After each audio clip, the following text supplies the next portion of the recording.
ముందే నీ కన్నులు నన్ను చూసెను, చూసిన వెంటనే నన్ను ప్రతిష్ఠించెను. నీ సొత్తుగా నన్ను చేసుకున్నావు, నీ రూపులో నన్ను రూపించావు.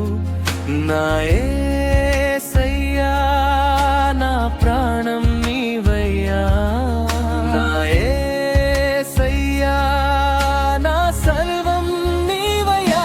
చీకటి మార్గమున వెలుగై వచ్చి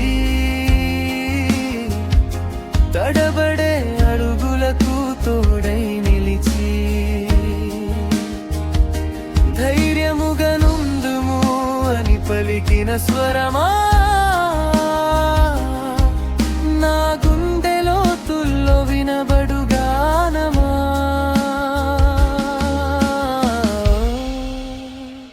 నా యేసయ్యా,